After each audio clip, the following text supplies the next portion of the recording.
Bismillahirrahmanirrahim. Assalamualaikum warahmatullahi wabarakatuh. Salam sejahtera bagi kita semua. Om Swastiastu, Namo Buddhaya, salam kebajikan. Tabi pun. Salam hebat buat seluruh guru penggerak yang ada di Indonesia.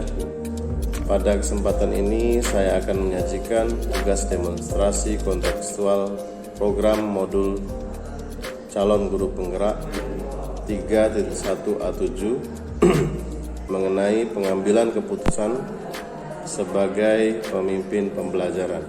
Keberhasilan seorang pemimpin dalam mengemban amanah dan tanggung jawab dan mewujudkan visi misi sebuah lembaga yang ia pimpin. Salah satunya adalah faktor pengambilan keputusan yang tepat. Keputusan-keputusan yang diambil secara tidak langsung menentukan arah kebijakan dalam mewujudkan tujuan dari lembaga yang ia pimpin. Untuk dapat mengambil keputusan yang baik dan mampu mengakomodasi serta memenuhi kepentingan, keinginan, aspirasi semua pihak, maka kita harus memperhatikan beberapa hal seperti berikut. Yang pertama yaitu bagaimana pengalaman kita dalam menghadapi berbagai situasi, dalam menyampaikan pendapat kita. Yang kedua, bagaimana cara kita mengakomodasi pendapat dan pemikiran yang melandasi keputusan tersebut.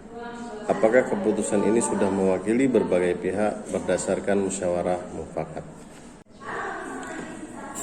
Seorang pemimpin pembelajaran hendaknya memperhatikan beberapa hal dalam pengambilan keputusan. Yang pertama yaitu 9 langkah pengambilan dan pengujian keputusan, kemudian 3 prinsip pengambilan keputusan, dan 4 paradigma dalam pengambilan keputusan. Beberapa penerapan pengetahuan tentang pengambilan keputusan sebagai pemimpin pembelajaran bisa kita lakukan dengan langkah-langkah. Yang pertama yaitu penerapan 9 langkah pengambilan dan pengujian keputusan.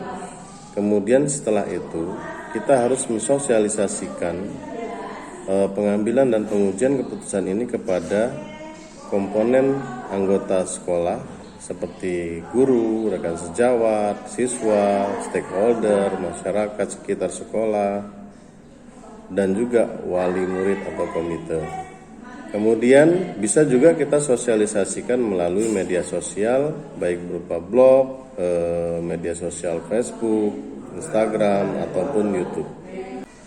Nah, bagaimanakah langkah-langkah yang akan dilakukan dalam pengambilan keputusan?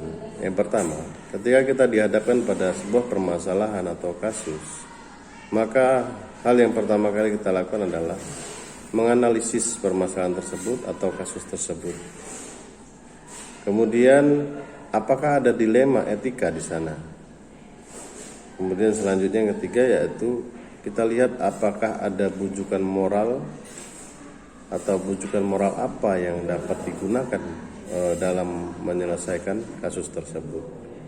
Nah, setelah itu, pada penerapan 9 langkah pengambilan keputusan dan pengujian keputusan, yaitu kita harus mempertimbangkan pertama pengujian paradigma benar lawan benar, kemudian melakukan prinsip resolusi, investigasi opsi trilema, kemudian selanjutnya yaitu buat keputusan.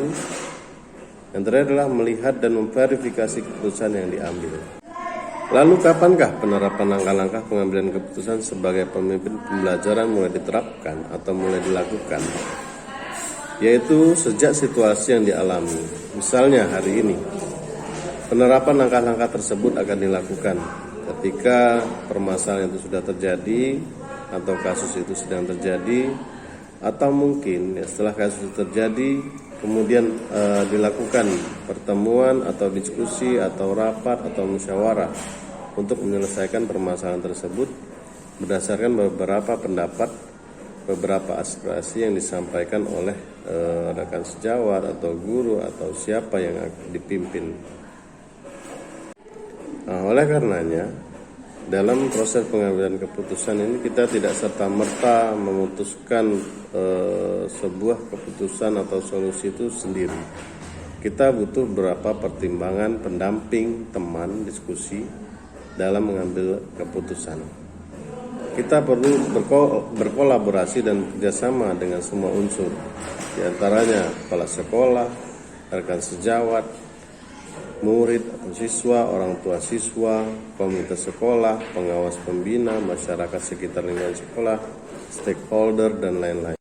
Demikianlah pemaparan penyajian modul 31A7 tentang pengambilan keputusan sebagai pemimpin pembelajaran pada tugas demonstrasi kontekstual. Semoga pembahasan ini bermanfaat terutama bagi calon-calon pemimpin masa depan. Sebagai kesimpulan dari beberapa pembahasan yang sudah saya sajikan, seorang pemimpin dalam mengambil sebuah keputusan hendaknya harus mempertimbangkan pendapat-pendapat orang lain.